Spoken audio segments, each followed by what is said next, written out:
માસ ડિપોર્ટેશનનો daily target પૂરો કરવામાં હાંફી રહેલા ટ્રમ્પ એડમિનિસ્ટ્રેશને હવે જાતે જ ડિપોર્ટ થઈ જવા માંગતા ઇલીગલ ઇમિગ્રન્ટ્સ માટે મોબાઈલ એપ શરૂ કરી છે.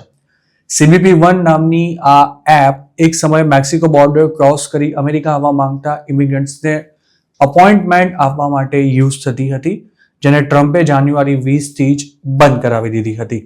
જોકે હવે આ જ એપને સેલ્ફ ડિપોર્ટેશન માટે ફરી શરૂ કરી દેવાઈ છે અને તેનું નામ પણ બદલીને CBP હોમ કરી દેવામાં આવ્યું છે. હોમલેન્ડ સિક્યોરિટીના સેક્રેટરી ક્રિસ્ટી નાઓમે સોમવારે CBP-1 ને નવા અવતારમાં ફરી શરૂ કરવાની જાહેરાત કરી હતી. એક નિવેદનમાં ક્રિસ્ટી નાઓમે જણાવ્યું હતું કે CBP હોમ દ્વારા એલિયન્સને તાત્કાલિક સેલ્ફ ડિપોર્ટેશન માટેનો ઓપ્શન મળશે. આ ઓપ્શન હેઠળ અમેરિકાની બહાર જનારા ઇલીગલ ઇમિગ્રન્ટ્સને ભવિષ્યમાં ફરી લીગલી અમેરિકા આવવાનું તેમજ પોતાનું અમેરિકન ડ્રીમ પૂરું કરી શકવાનો ચાન્સ મળશે. પરંતુ જે ઇલીગલ લોકો હજુ પણ અમેરિકા છોડવા તૈયાર નથી તેમને પકડીને ડિપોર્ટ કરવામાં આવશે અને તેઓ ફરી ક્યારે પણ US નહીં આવી શકે તેવું પણ તેમણે પોતાના નિવેદનમાં જણાવ્યું હતું. જે લોકોના ફોનમાં CBP-1 એપનું જૂનું વર્ઝન છે તેમને હવે સીધા જ CBP હોમ પર રીડાયરેક્ટ કરવામાં આવશે.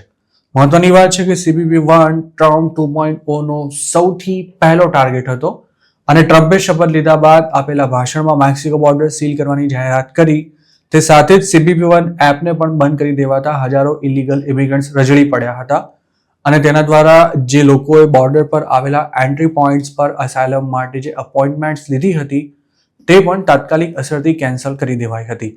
CBP-1ની શરૂઆત ડોનાલ્ડ ટ્રમ્પની પહેલી ટર્મ દરમિયાન થઈ હતી, જેના દ્વારા અમુક પ્રકારની ઇમિગ્રેશન સર્વિસીસ પૂરી પાડવામાં આવતી હતી. આ એપ દ્વારા અલગ અલગ દેશોમાંથી અમેરિકા મોકલવામાં આવતા શાકભાજી તેમજ ફ્રૂટ સહિતની વસ્તુઓને ચેક કરી શકાતી હતી. તેમજ ઇન્ટરનેશનલ ટ્રાવેલર્સ પોતાની I-94 એડમિશન એપ્લિકેશનનું સ્ટેટસ પણ આ એપ પર ચેક કરી શકતા હતા.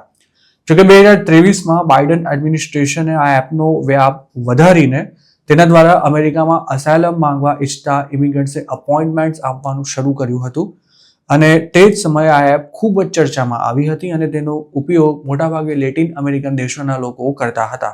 પોતાના દેશમાં જીવનું જોખમ હોય તેવો કોઈ પણ વ્યક્તિ અમેરિકાની બોર્ડર પર આવી અસાયલમ માંગી શકે છે, પરંતુ બાઇડને મેક્સિકો બોર્ડર માટે CBP-1 એપ પર અપોઇન્ટમેન્ટ લેવાનું ફરજિયાત બનાવ્યું હતું. જોકે પ્રેસિડેન્શિયલ ઇલેક્શનના કેમ્પેઇન દરમિયાન ટ્રમ્પે CBP-1 એપને ટાર્ગેટ કરવાની સાથે બાઇડન પર તેનો મિસયુઝ કરવાનો આરોપ પણ મૂક્યો હતો. તેમણે એવા પણ આક્ષેપ કર્યા હતા કે આ એપ દ્વારા મેક્સિકન કાર્ટેલ્સ ઇમિગ્રન્ટ્સને અમેરિકામાં ઠાલવી રહી છે. સોમવારે આ એપના નવા અવતારની DHSના સેક્રેટરીએ જાહેરાત કરી ત્યારે પણ તેમણે બાઇડન એડમિનિસ્ટ્રેશન દ્વારા આ એપ મારફતે 1 મિલિયનથી પણ વધુ ઇલીગલ ઇમિગ્રન્ટ્સને અમેરિકામાં આવવા દેવાયા હોવાનો દાવો કર્યો હતો.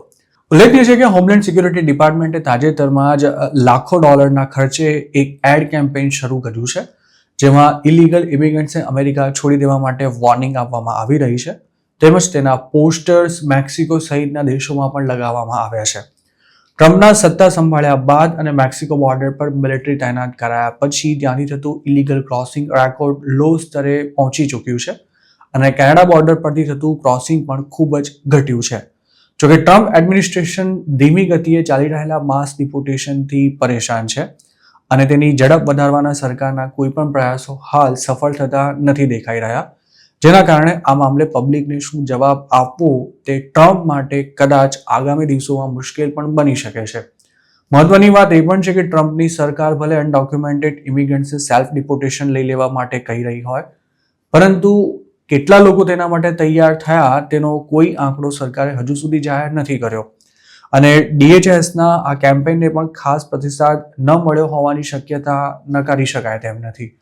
ટ્રમ્પે સત્તા સંભાળ્યાના એકાદ મહિનામાં જ ઉપરાછાવરી 3 ડિપોર્ટેશન ફ્લાઇટ્સ પણ ઇન્ડિયા મોકલી દીધી હતી અને ત્યારબાદ પનામાથી પણ 12 ઇન્ડિયન્સને પાછા મોકલાયા હતા. પરંતુ પછી ડિપોર્ટેશન ફ્લાઇટ્સ ઇન્ડિયા આવવાનો સિલસિલો પણ અટકી ગયો છે અને હાલમાં જ એવા સમાચાર પણ આવ્યા હતા કે ખર્ચો પોસાતો ના હોવાથી અમેરિકાની સરકારે હવે માસ ડિપોર્ટેશન માટે મિલિટરી એરક્રાફ્ટનો ઉપયોગ કરવાનું લગભગ બંધ કરવાનું નક્કી કરી લીધું છે.